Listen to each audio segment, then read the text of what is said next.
인왕산 hen촌동에 자리 잡고 있던 어느 허름한 빨간 집. 누가 지었는지 언제부터 있었는지 알려져 있지 않았지만 동네 사람들에겐 귀신이 산다는 소문이 퍼져 있을 만큼 흉흉한 장소였습니다. 그러던 어느 날 백발의 미국인이 나타나 흉가의 진실을 폭로하자 그동안 그 누구도 알지 못했던 이 귀신이 산다는 집의 진실을 알게 되는데요.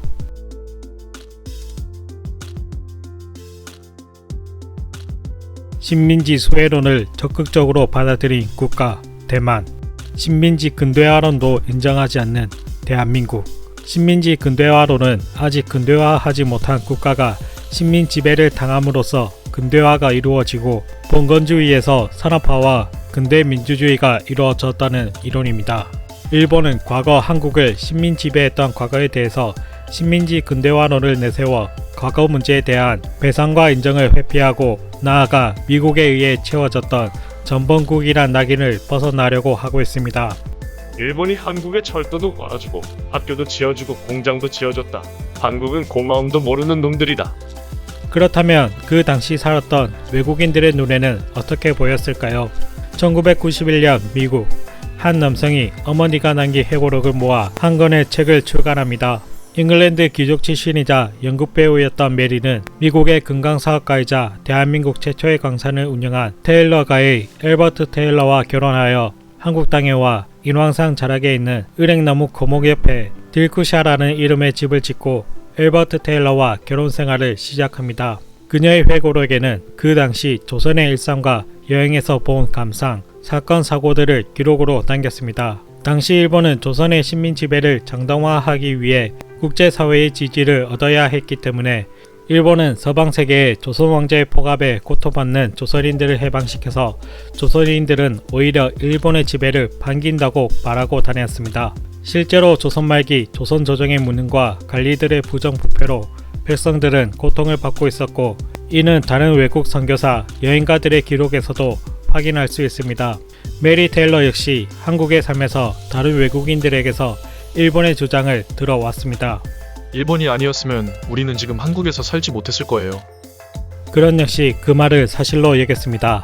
그러나 그런 관점을 지극히 일본의 주장만을 듣고 편향된 관점을 가지고 있었다는 것을 곧 깨닫게 되는데요.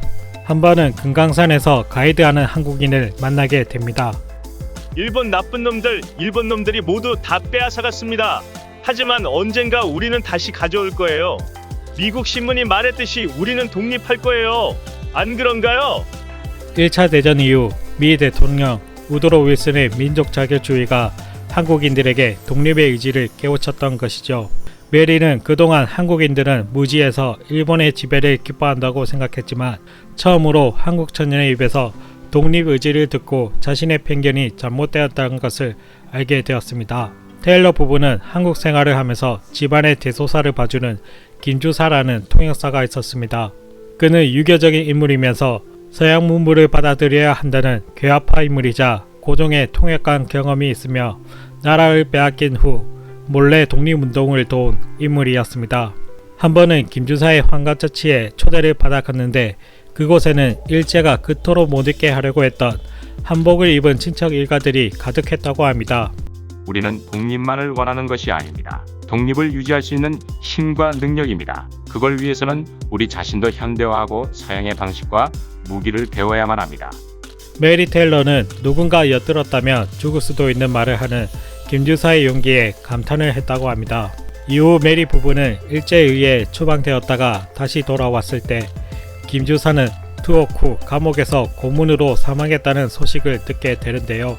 일제는 김주사의 집을 샅샅이 뒤지며 독립운동의 증거를 찾으려 했지만 끝끝내 천장 속에 숨겨둔 태극기는 찾지 못했다고 합니다. 김주사는 일본이 나라를 점령했어도 조국의 국기 밑에 살다 그 밑에서 죽었다. 1919년 2월 말 메리는 아들을 출산하기 위해 세브란스 병원에 입원해 있었습니다.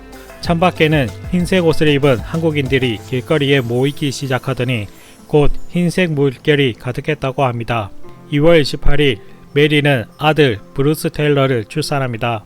병실 밖에서는 사람들의 조심스러운 대화 소리와 어딘가 다급한 발소리들이 들려왔고 밖에서는 엄청난 환성과 함께 비명소리와 총성이 퍼지기 시작했습니다. 아기를 보러 온 남편 엘버트는 아들인 브루스를 요람에서 들어앉다가 요람 속에 숨겨진 종이를 발견하게 됩니다. 병원에서 일하던 한국인들이 일본 경찰 몰래 등사기로 복사한 독립선언문을 브루스의 요람 밑에 숨겨둔 것이었죠. 그날 밤 엘버트의 동생이 한국의 독립선언문과 사본을 구두 뒤축에 숨겨 떠났습니다. 미국에 한국의 독립선언과 3.1운동을 전신으로 보내기 위해서였던 것이었죠. 독립한 지 77년이 지난 지금도 일본은 3.1운동이 소수가 주동한 운동이었으며 이 운동이 지역 공동체 차원에서 강제되고 참여하지 않았을 때 보복이 뒤따랐다고 주장합니다. 심지어 비폭력 운동이 아니라 무장폭력 운동이었다고 왜곡까지 하는데요. 하지만 메리는 3.1 운동은 고종의 장례일에 맞춰 진행된 운동으로 이때 많은 한국인들이 기차, 나귀 등을 타거나 심지어 며칠에 걸쳐 걸어서 왔다고 기억합니다. 남편 엘버트 테일러는 이후 제암리 학살을 취재하여 전 세계에 일제의 만행을 알렸습니다. 그래서 엘버트는 6개월간 구금이 되었고 이후로는 일본군의 감시를 받게 되어 식량을 마련하기도 힘들었다고 합니다. 우리는 최선을 다해 식량을 마련했다. 때론 달걀 한두 줄이 대문이나 창문 턱에 놓여 있는 것을 발견하기도 했다. 어느 날 집에서는 키우지도 않았던 암탉들이 돌아다녔고 죽은 꿩도 있었다. 한국 사람들이 매일 먹는 김치가 어디선가 나타나기도 했다. 그런데 자신이 몰래 선물했다고 나타난 이는 한 명도 없었다. 나는 이웃에 사는 가난한 한국인들이 큰 희생을 감수하면서 우리에게 보내준 것이라 확신한다. 1차 대전과 달리 2차 대전 당시 일본이 나치와 동맹을 맺으면서 미국과의 전쟁을 불사르자 메리와 엘버트는 한국에서 추방되어 미국으로 떠나게 됩니다. 1948년 남편 엘버트는 그토록 그리웠던 한국을 다시 밟아보지 못하고 심장마비로 세상을 떠나게 됩니다. 메리는 남편의 유언에 따라 영하진에 글을 묻고 부부가 떠나간 뒤 한국인들이 들어와 사는 자신들의 보금자리인 딜쿠샤를 둘러보고 다시 미국으로 돌아갔습니다. 메릴은 미국에서 강혜은을 통해 한국에서의 경험을 미국인들에게 알렸습니다. 그리고 이를 책으로 정리해 출간을 하려고 했지만 끝내 이루지 못하고 메리 역시 눈을 감게 됩니다. 이후 아들인 브루스가 메리의 유고를 정리해서 호박 목걸이를 출간하게 됩니다. 메리와 엘버트의 아들인 브루스 테일러는 그 당시 이렇게 회상합니다. 일본인들은 한국에 온 후 이 나라의 모든 것을 빼앗아 갔습니다. 일본인들은 꼭대기에 있었고 한국인들은 밑바닥에 있었습니다. 한국인들이 중간 위치에라도 오르려면 일본인이 되어야만 했습니다. 하지만 많은 한국인들은 일본인처럼 되고 싶어 하지 않았습니다.